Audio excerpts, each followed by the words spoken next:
Should I wear a seat belt? Sorry, a taxi driver. Well, at the moment, no, because in case of any danger, you need to react very quickly and get out of the car quickly.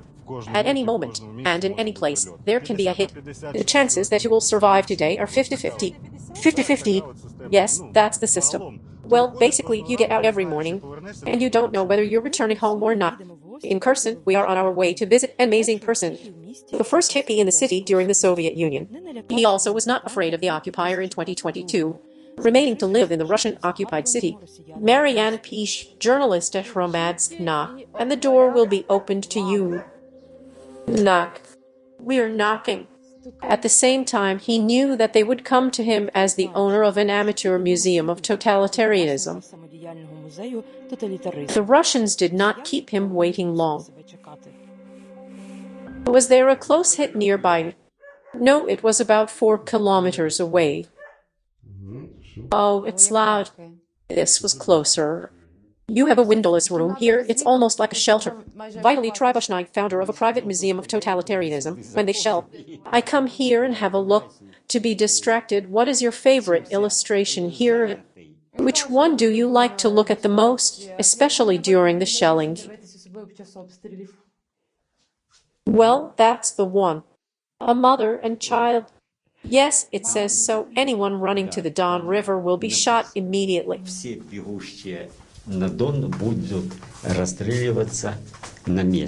Anyone running to the Don River will be shot immediately. Do you associate this with the present day? Yes, they want everyone to be under their thumb.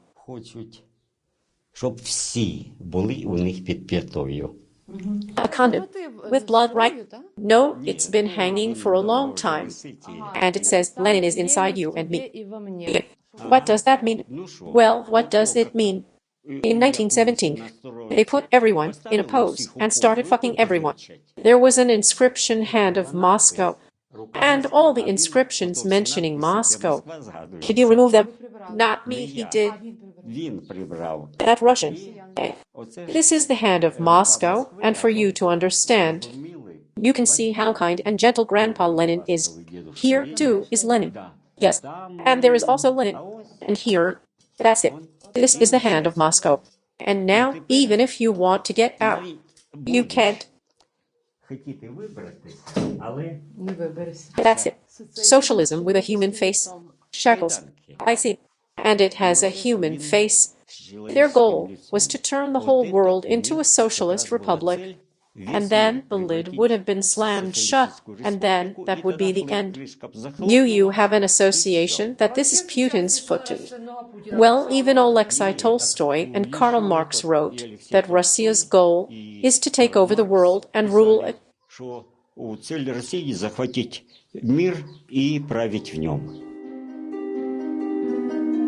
What is special about this watch? Well, it has the following inscription on it. After the victory of the October Revolution, not only the course of history changed, but time began to pass differently. Backwards. Yes, the whole world is moving forward, and we are returning to feudalism. Is Putin now running the clock backwards again? Yes, he has. They have a complete dictatorship there. But he wants the whole world to be like that. As a psychiatrist, do you see that he has problems? I do. An inferiority complex. But is it a mental disorder? Yes, it is. It is not a disease, but a disorder. A disorder, yes. And it's not treatable? No. Well, if he had gone to a psychologist, then yes. What do Putin and Lenin have in common in psychological terms? What psychological disorders did Lenin have? There is such a thing as the delusion of a super-valuable idea. This was inherent in Lenin. Is it not a mental disorder? Of course, it's a mental disorder. A person can't think about anything else. And Putin wants to put the Soviet Union back together again. This is also a delusion. How did you react to Putin's speech on February 24th? It's a popular Russian thesis that Lenin created Ukraine. Lenin wrote, "Without Ukrainian bread and coal, we will die." And for them, the most important thing was to seize Ukraine and turn everyone into slaves. What do you associate with the nostalgia for the Soviet Union of so many people, particularly in Kherson? Back then, everyone stole.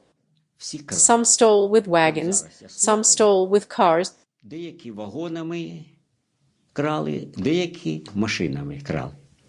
And they knew that all they had to do was pay. Here is an excerpt from a poem. Yours? Yes. Besides, they were young back then. When they made them toe the line, they made slaves of them, and their minds were replaced by slogans. That's why they tell young people now how well everyone lived with the communists, that a sausage cost 2.20 rubles, and they did not pay for school and hospital fees. The party was leading us to a brighter future. Instead of God, Lenin was on a pedestal. He showed us the only true way to communism, to make everyone happy. Well, here, the guillotine can equalize everyone by shortening them by a head. And I know it's lapsin. Even if you started grinding it with a file, you would not make a hole in it.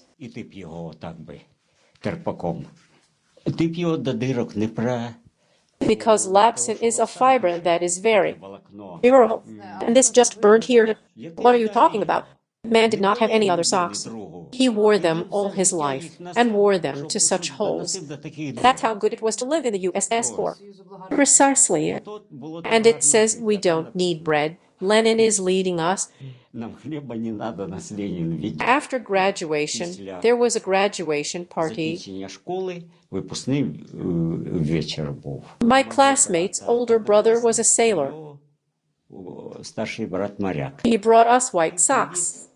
Earlier, there were a couple of volunteer people's guards attached to the police, and I was walking when I heard behind me, "Why are you dressed like a parrot?" Stop right there. But I kept walking. Don't you understand? You were told to stop. He pulls out a pair of scissors from his pocket, gets down on one knee like this, pulls off the sock, and cuts it off on both sides. And then a girl of about 17 years old, no older, walks by. There used to be a law. A skirt should be 3 fingers below the knee. And hers was up to the knee. And then he screams, as if he was cut, "Why are you dressed like a prostitute?" Stop. He approaches her with scissors in his hands. He kneels down again, cuts off one strip, from the skirt another and another. And like that, he cut the whole skirt into ribbons, turned it into rags.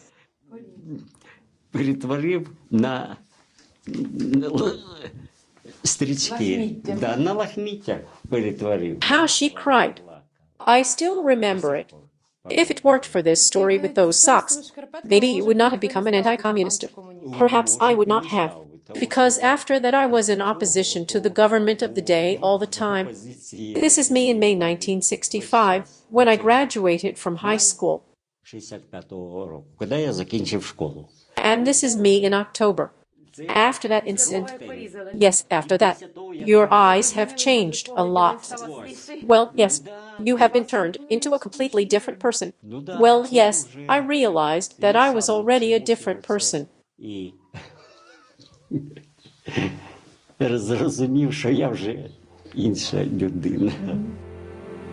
ghost of communism was prowling around your black color. And here is already green. Why? Because this is our future. Because here was our world, which the Bolsheviks had nothing to do with. And as Voltaire said, cultivate your garden. I had the best collection in the south of Ukraine. Really? Yes.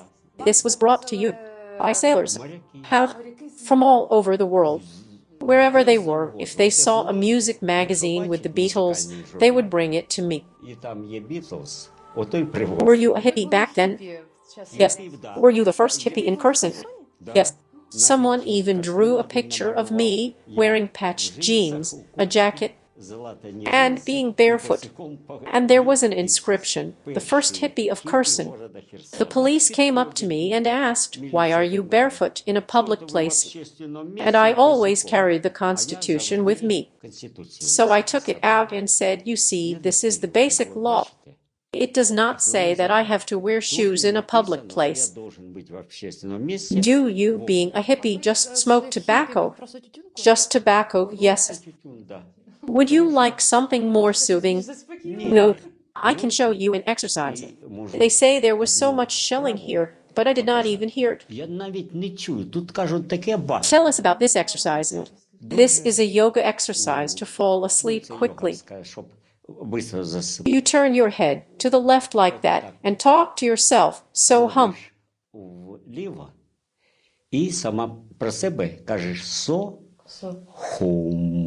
It's as if you were smoothing a pillow. So yes. What does this mean?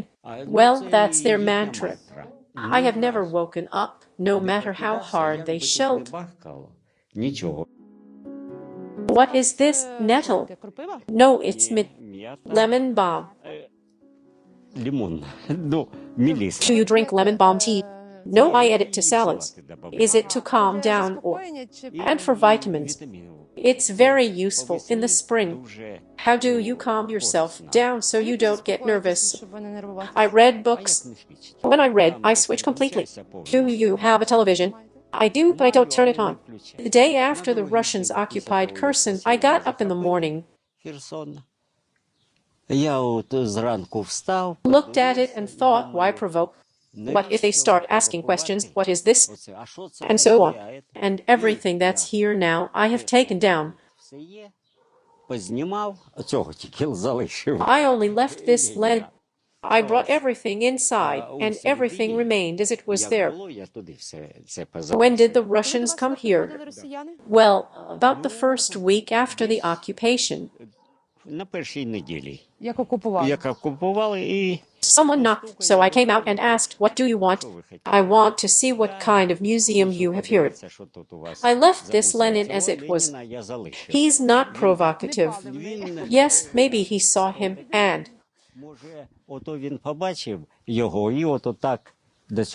thought he was your idol. Well, yeah. I took all of this down, but I left everything that was in the museum. Well, they walked around and just said, "Oh, so you're not Banderai." It is clear that it's not clear. It saved me, but I expected something bad to happen. His mouth was covered in blood. Did not that embarrass the Russians? No, not at all. They just looked at him once, and that was it. Didn't they ask why Lenin's mouth was covered in blood? No, they did not. Because he is a man-eater. That's why his mouth is covered in blood. When these orcs, as they are called, came here, my friend was visiting relatives in the village. He heard them walking down the street and talking. Look, even in the village there are brick houses. It was something incredible for them. It is their feature that they have never had anything of their own. And since they did not have anything of their own, they did not care whether it was falling apart. No, a moped. Is that a moped? Yes, it is. People ride them, I mean the shade drones. It's not a shade, it's a moped. As a psychiatrist, what is your opinion on the impact of the war on the psychological state of Ukrainians?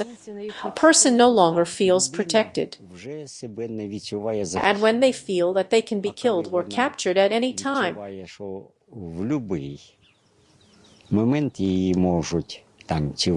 and if this goes on for a long time, it can lead to mental disorders. A person can even become a psychopath.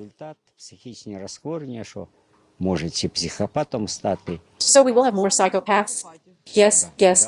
What would you advise people to do in order not to reach the level of a psychopath and endure this war? Should they leave Kherson? No. But there are more chances of becoming a psychopath here than in Lviv. Well, yes. But here, if they're already used to living here, they need to communicate with their people. It is necessary to have at least some kind of communication. Because when a person is alone, they overthink everything. And they may, as it is said, lose their mind. So people need to communicate. They need to speak out. Yes, exactly. And not to close in on himself. Exactly.